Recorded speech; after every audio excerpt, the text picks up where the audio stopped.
ಈಗ ತಾನೇ ನಿಮ್ಮನ್ನ ಉದ್ದೇಶಿಸಿ ರಾಷ್ಟ್ರೀಯ ನಾಯಕರು ರಾಧಾ ಮೋಹನ್ ದಾಸ್ ಜಿ ಅವರು ಕೂಡ ಮಾತನಾಡಿದ್ದಾರೆ. ಮತ್ತೊಬ್ಬರು ಮಾಜಿ ಮುಖ್ಯಮಂತ್ರಿಗಳು ಬಸವರಾಜ ಬೊಮ್ಮಾಯಿ ಜಿ ಅವರೇ, ವಿರೋಧ ಪಕ್ಷದ ನಾಯಕರಾಗಿರ್ತಕ್ಕಂಥ ಅಶೋಕ್ ಅಣ್ಣ ಅವರೇ, ಮತ್ತೊಬ್ಬರು ಮಾಜಿ ಮುಖ್ಯಮಂತ್ರಿಗಳು ಆಗಿರ್ತಕ್ಕಂಥ ಸದಾನಂದ ಗೌಡರು ಸಾಹೇಬ್ರೆ, ಮೈಸೂರು ಜಿಲ್ಲೆಯ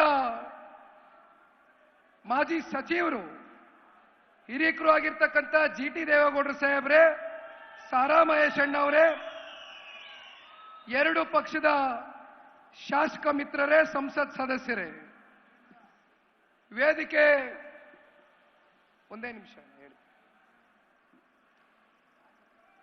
ನನ್ನ ಸಹೋದರ ಆತ್ಮೀಯರು, ನನ್ನ ಹೆಗಲಿಗೆ ಹೆಗಲು ಕೊಟ್ಕೊಂಡು ಈ ಮೈಸೂರು ಚಲೋ ಯಾತ್ರೆಯಲ್ಲಿ ಭಾರತೀಯ ಜನತಾ ಪಾರ್ಟಿಯ ನೂತನ ಅಧ್ಯಕ್ಷರಾಗಿ ಸನ್ಮಾನ್ಯ ವಿಜಯೇಂದ್ರರವರು ಹಾಗೂ ಪಕ್ಷದ ಕಾರ್ಯಕರ್ತ ಬಂಧುಗಳು ಕೆಂಗೇರಿಯಲ್ಲಿ ಚಾಲನೆ ಆದಂತ ಪಾದಯಾತ್ರೆ 123 ಕಿಲೋಮೀಟರ್ ನಿನ್ನೆ ದಿನ ಮೈಸೂರು ನಗರಕ್ಕೆ ಬಂದು ಏನು ತಲುಪಿದ್ದೇವೆ. ಈ ಮೈಸೂರು ಚಲೋ ಪಾದಯಾತ್ರೆಯಲ್ಲಿ ಕೆಂಗೇರಿಯಿಂದ ಮೈಸೂರವರೆಗೂ ಉದ್ದಗಲಕ್ಕೂ ಕೂಡ ರಸ್ತೆಗಳಲ್ಲಿ ಹೆಣ್ಣು ಮಕ್ಕಳುಗಳು ಆರತಿಯನ್ನ ಬೆಳಗುವ ಮೂಲಕ, ಹಿರಿಯಕರು ಆಶೀರ್ವಾದವನ್ನ ಮಾಡುವ ಮೂಲಕ, ಯುವಕರು ನಮ್ಮ ಜೊತೆಯಲ್ಲಿ ಹೆಜ್ಜೆಯನ್ನು ಹಾಕುವ ಮೂಲಕ ನಮಗೆ ಸ್ವಾಗತವನ್ನ ಕೋರಿದ್ದಾರೆ. ಪ್ರೀತಿ ವಾತ್ಸಲ್ಯದಿಂದ ಈ ಒಂದು ಪಾದಯಾತ್ರೆಯಲ್ಲಿ ಇವತ್ತು ಶಕ್ತಿಯನ್ನು ತುಂಬಿಸಿದ್ದಾರೆ. ಮತ್ತೊಬ್ಬ ನನ್ನ ಸಹೋದರ, ಮೈಸೂರಿನ ಯುವ ನಾಯಕ, ಹುಣಸೂರು ವಿಧಾನಸಭಾ ಕ್ಷೇತ್ರದ ಶಾಸಕರು ಜಿಡಿ ಹರೀಶ್ ಗೌಡರು ಕೂಡ ಕೆಂಗೇರಿಯಿಂದ ಮೈಸೂರುವರೆಗೂ 123 ಕಿಲೋಮೀಟರ್ ನಮ್ಮ ಜೊತೆಯಲ್ಲಿ ಹೆಜ್ಜೆಯನ್ನು ಹಾಕಿದ್ದಾರೆ. ಇವತ್ತು ಮೈಸೂರು ನಗರದ ಮಹಾರಾಜ ಗ್ರೌಂಡ್ ಬಳಿ ನಡೀತಾ ಇರತಕ್ಕಂಥ ಈ ಒಂದು ಬೃಹತ್ ಸಮಾವೇಶದಲ್ಲಿ ರಾಜ್ಯಾದ್ಯಂತ ಹಲವಾರು ಜಿಲ್ಲೆಗಳಿಂದ ತಾವೆಲ್ಲರೂ ಕೂಡ ಇವತ್ತು ಈ ಭ್ರಷ್ಟ ಕಾಂಗ್ರೆಸ್ನ ಸರ್ಕಾರವನ್ನ, ಈ ಭ್ರಷ್ಟ ರಾಜ್ಯದ ಮುಖ್ಯಮಂತ್ರಿಗಳಾಗಿರ್ತಕ್ಕಂಥ ಮಾನ್ಯ ಸಿದ್ದರಾಮಣ್ಣನ ಈ ಕೂಡಲೇ ರಾಜೀನಾಮೆಯನ್ನ ಕೊಡಬೇಕು ಅಂತಕ್ಕಂಥ ಒಂದು ಆಗ್ರಹಿಸಿ ಇವತ್ತು ಆಕ್ರೋಶಭರಿತವಾಗಿ ಇವತ್ತು ಸಹಸ್ರಾರು ಸಂಖ್ಯೆಯಲ್ಲಿ ಇವತ್ತು ಏನು ಈ ಸಮಾವೇಶದಲ್ಲಿ ಪಾಲ್ಗೊಂಡಿದ್ದೀರಿ.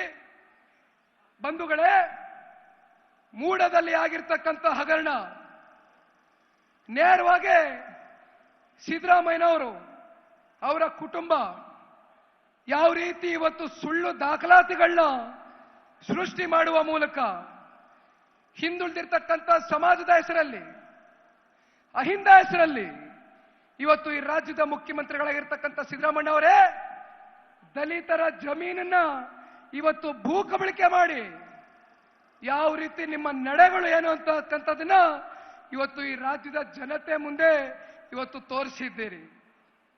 ಇನ್ನೊಂದು ಕಡೆ ವಾಲ್ಮೀಕಿ ಸಮುದಾಯಕ್ಕೆ ನಿಗಮದಲ್ಲಿ ಅಭಿವೃದ್ಧಿಗೆ ಬಳಕೆ ಆಗಬೇಕಾಗಿರ್ತಕ್ಕಂಥ ಹಣವನ್ನ ಇವತ್ತು 187 ಕೋಟಿ ಯಾವ ರೀತಿ ಇವತ್ತು ಈ ರಾಜ್ಯದ ಇತಿಹಾಸದಲ್ಲಿ ಬಹುಶಃ ಮೊದಲನೇ ಬಾರಿ ಬ್ಯಾಂಕ್ಗಳಲ್ಲಿ ಟ್ರಾನ್ಸಾಕ್ಷನ್ ಆಗಿರ್ತಕ್ಕಂಥ ಉದಾಹರಣೆ ಸಿದ್ದರಾಮಣ್ಣನ ಕಾಲಘಟ್ಟದಲ್ಲಾಗಿರ್ತಕ್ಕಂಥದ್ದು. ಸದನದಲ್ಲಿ ಸ್ವತಃ ಈ ರಾಜ್ಯದ ಮುಖ್ಯಮಂತ್ರಿಗಳೇ ಇವತ್ತು ಒಪ್ಕೊಂಡಿದ್ದಾರೆ. 187 ಕೋಟಿ ಅಲ್ಲ, 89 ಕೋಟಿ ಅಕ್ರಮವಾಗಿ ಹಣ ಸಾಗಾಣಿಕೆ ಆಗಿರ್ತಕ್ಕಂಥದ್ದು ಸತ್ಯ ಅಂತ ಹೇಳಿ ಒಬ್ಬ ಅಧಿಕಾರಿ ಆತ್ಮಹತ್ಯೆಗೆ ಶರಣಾಗ್ತಕ್ಕಂಥ ವಾತಾವರಣವನ್ನ ಸೃಷ್ಟಿ ಮಾಡಿ ಸರ್ಕಾರಕ್ಕೂ, ಮಂತ್ರಿಗೂ, ಮುಖ್ಯಮಂತ್ರಿಗೂ, ಈ ರಾಜ್ಯದ ಉಪಮುಖ್ಯಮಂತ್ರಿಗೂ ಯಾವುದೇ ಸಂಬಂಧ ಇಲ್ಲ ಅಂತಕ್ಕಂಥ ಮಾತನ್ನ ಹೇಳ್ತಾ ಸದನದ ಒಳಗಡೆ ವಿಧಾನದ ಮಂಡಲದಲ್ಲಿ ವಿರೋಧ ಪಕ್ಷದ ನಾಯಕರುಗಳಿಗೆ ಮಾತನಾಡೋದಕ್ಕೂ ಅವಕಾಶವನ್ನ ಮಾಡಿಕೊಡ್ತೀರಾ, ಸಭಾಪತಿಗಳ ರಕ್ಷಣೆಯನ್ನ ಪಡೆದು ಪಲಾಯನವಾದ ಮಾಡಿ ಓಡೋಗಿರ್ತಕ್ಕಂಥ ಈ ಕಾಂಗ್ರೆಸ್ನ ವಿರುದ್ಧವಾಗಿ ಅನಿವಾರ್ಯವಾಗಿ ಇವತ್ತು ಈ ರಾಜ್ಯದ ಬೊಕ್ಕಸಕ್ಕೆ ಕೈ ಹಾಕಿರ್ತಕ್ಕಂಥ ಕಾಂಗ್ರೆಸ್ ಇವತ್ತು ಈ ರಾಜ್ಯದ ಜನತೆಯ ತೆರಿಗೆ ಹಣವನ್ನ ಲೂಟಿ ಮಾಡ್ತಾ ಇರ್ತಕ್ಕಂಥ ಈ ಕಾಂಗ್ರೆಸ್ನ ವಿರುದ್ಧವಾಗಿ ಚುನಾವಣೆ ನಾಳೆ ಇಲ್ಲ. ನಾವೇನ್ ಚುನಾವಣೆಗೋಸ್ಕರ ಇವತ್ತು ಈ ಪಾದಯಾತ್ರೆ ಮಾಡ್ತಾ ಇರ್ತಕ್ಕಂಥದ್ದಲ್ಲ.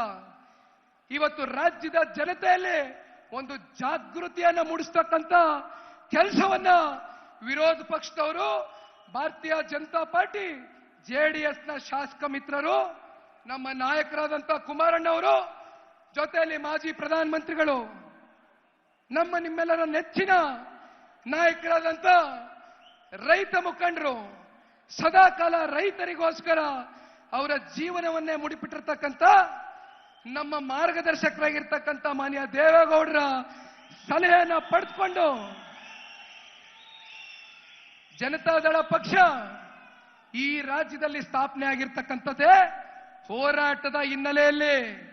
ದೇವೇಗೌಡರು ಸಾಹೇಬರು ಅವರ 62 ವರ್ಷದ ದೀರ್ಘಕಾಲದ ರಾಜಕಾರಣದ ಉದ್ದಗಲಕ್ಕೂ ಕೂಡ ಹೋರಾಟದ ಹಿನ್ನೆಲೆಯಲ್ಲಿ ಗುರುತಿಸ್ಕೊಂಡಿರ್ತಕ್ಕಂಥದ್ದು. ವಿಶೇಷವಾಗಿ ಇವತ್ತಿಗೂ ಕೂಡ 92 ವಯಸ್ಸಿನ ದೇವೇಗೌಡರು ಸಾಹೇಬರು. ನನಗೆ ವಯಸ್ಸಾಗಿದೆ ಅಂತ ಅವರು ಮೂಲೆನಲ್ಲಿ ಕೂತಿಲ್ಲ. ಇವತ್ತಿಗೂ ಕೂಡ ನಮ್ಮ ಕಾವೇರಿ ತಾಯಿಯ ರಕ್ಷಣೆಯನ್ನ ಮಾಡ್ತಕ್ಕಂಥ ಕರ್ನಾಟಕದ ಏಕೈಕ ಸಂಸದ ಇವತ್ತು ರಾಜ್ಯಸಭೆಯಲ್ಲಿ ಟೇಬಲ್ನ ತಟ್ಟಿ ಮಾತನಾಡ್ತಕ್ಕಂಥ ನೈತಿಕ ಹೊಣೆಯನ್ನ ಇವತ್ತೇನಾದ್ರೂ ಇಟ್ಕೊಂಡಿದ್ದಾರೆ ಅಂದ್ರೆ ಅದು ಮಾನ್ಯ ದೇವೇಗೌಡರು ಸಾಹೇಬರು ಅಂತಕ್ಕಂಥದ್ದನ್ನ ಈ ಸಂದರ್ಭದಲ್ಲಿ ಹೇಳ್ಬೇಕಾಗ್ತದೆ.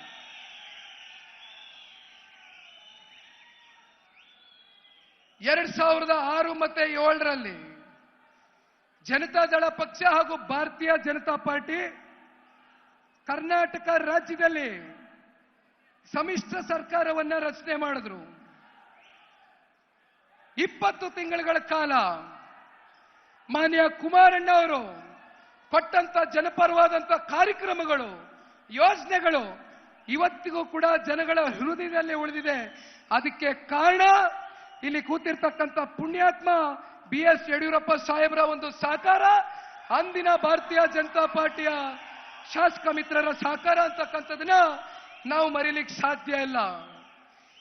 ಕಳೆದ ಲೋಕಸಭಾ ಚುನಾವಣೆಯಲ್ಲಿ ಕರ್ನಾಟಕ ರಾಜ್ಯದ 7.5 ಕೋಟಿ ಜನತೆ ಜನತಾದಳ ಪಕ್ಷ ಹಾಗೂ ಭಾರತೀಯ ಜನತಾ ಪಾರ್ಟಿಯ NDA ಮೈತ್ರಿಯ ಅಭ್ಯರ್ಥಿಗಳ ಗೆಲುವಿಗೆ ಆಶೀರ್ವಾದವನ್ನ ಮಾಡಿದ್ದಾರೆ. ಈ ಮೈತ್ರಿಯನ್ನ ರಾಜ್ಯದ ಜನತೆ ಒಪ್ಕೊಂಡಿದ್ದಾರೆ. ಅದರ ಒಂದು ಪರಿಣಾಮವೇ ಇವತ್ತು ಶ್ರೀ ನರೇಂದ್ರ ಮೋದಿಜಿಯವರಿಗೆ ನಮ್ಮ ರಾಜ್ಯದ ಜನತೆ ಅತಿ ಹೆಚ್ಚು ಸಂಸದರನ್ನ ಇವತ್ತು ಆಯ್ಕೆ ಮಾಡುವ ಮೂಲಕ ಶ್ರೀ ನರೇಂದ್ರ ಮೋದಿಜಿಯವರಿಗೆ ರಾಜ್ಯದ ಜನತೆಯನ್ನು ಶಕ್ತಿಯನ್ನು ತುಂಬಿಸಿಕೊಟ್ಟಿದ್ದೀರಿ. ಈ ಒಂದು ಮೈತ್ರಿಯನ್ನು ಒಪ್ಕೊಂಡಿದ್ದೀರಿ.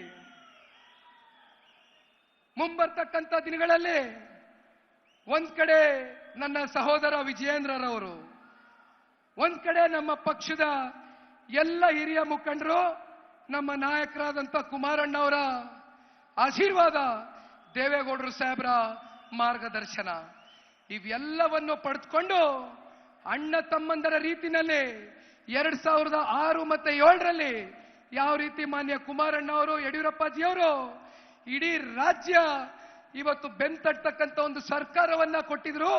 ಅದೇ ರೀತಿ ಮುಂಬರ್ತಕ್ಕಂಥ ದಿನಗಳಲ್ಲಿ ಕಾಂಗ್ರೆಸ್ ಪಕ್ಷದ ನಾಯಕರಿಗೆ ಈಗಾಗಲೇ ತಳಮಳ ಶುರುವಾಗಿದೆ. ಗೊತ್ತಿದೆ ಅವರಿಗೆ ಮುಂದಿನ ಪರಿಸ್ಥಿತಿ ಏನಾಗುತ್ತೆ. ನಾಳೆ ಚುನಾವಣೆ ಬಂದ್ರೆ ರಾಜ್ಯದ ಜನತೆ ಯಾವ ಮಟ್ಟಕ್ಕೆ ಕಾಂಗ್ರೆಸ್ನ ತಿರಸ್ಕಾರ ಮಾಡ್ತಕ್ಕಂಥ ಒಂದು ಸನ್ನಿವೇಶ ಏನು ಅನ್ನೋದನ್ನ ಅರ್ಥೈಸ್ಕೊಂಡು ಪಾಪ ಜನಾಂದೋಲನ ಅಂತ ಹೆಸರಲ್ಲಿ ಪಾಪ ಕಾಂಗ್ರೆಸ್ನ ನಾಯಕರುಗಳು ಕಾರ್ಯಕ್ರಮ ಮಾಡಿದ್ದಾರೆ. ನಿನ್ನೆ ವಿಜೇಂದ್ರನಿಗೆ ಹೇಳ್ತಾ ಇದ್ದೆ, ಜನಾಂದೋಲನ ಕಾರ್ಯಕ್ರಮ ಆದ್ಮೇಲೆ ನಾವು ವಿಜೇಂದ್ರಣ್ಣ ಮೈಸೂರಿಗೆ ಪ್ರವೇಶ ಮಾಡಿದ್ವಿ. ಮೈಸೂರಿಗೆ ಪ್ರವೇಶ ಮಾಡ್ತಾ ಇದ್ದಂಗೆ ಆ ಚಾಮುಂಡಿ ತಾಯಿ ಕೂಡ ಸೂಚನೆ ಕೊಟ್ಲು. ನಮ್ಮ ತಾಯಿ ಇವ್ರೇನು ಪಾಪಗಳು ಮಾಡಿದಾರಲ್ಲ, 15-16 ತಿಂಗಳು SC ST ಸಮುದಾಯಕ್ಕೆ, ಹಿಂದುಳಿದಿರ್ತಕ್ಕಂಥ ವರ್ಗಕ್ಕೆ, ಅಹಿಂದ ವರ್ಗಕ್ಕೆ ಮಾಡಿರ್ತಕ್ಕಂಥ ಪಾಪಗಳ ಪರಿಣಾಮ ನಿನ್ನೆ ನಾವು ಮತ್ತೆ ವಿಜಯೇಂದ್ರರವರು ಮೈಸೂರಿಗೆ ಕಾಲಿಟ್ಟಂತ ಸಂದರ್ಭದಲ್ಲಿ ವರ್ಣ ಆ ಭಗವಂತನ ಆಶೀರ್ವಾದ ಮಳೆ ಬಂದು ಆ ಜನಾಂದೋಲನ ಕಾರ್ಯಕ್ರಮದ ಪಾಪಗಳನ್ನೆಲ್ಲ ತೊಳೀತು. ಯಾವ ಭಗವಂತನೂ ಕೂಡ ಇವತ್ತು ಕಾಂಗ್ರೆಸ್ನವ್ರನ್ನ ಮೆಚ್ಚೋದಿಲ್ಲ. ಅದೇನೋ ಪಾಪ ನಿನ್ನೆ LED ಸ್ಕ್ರೀನ್ ನಲ್ಲಿ ಏನೋ ಪ್ರದರ್ಶನ ಮಾಡಿಕೊಂಡು ಕೂತಿದ್ರು ಕಾಂಗ್ರೆಸ್ ಅವರು. ಮಾನ್ಯ ಸಿದ್ದರಾಮಣ್ಣ ಅವರೇ,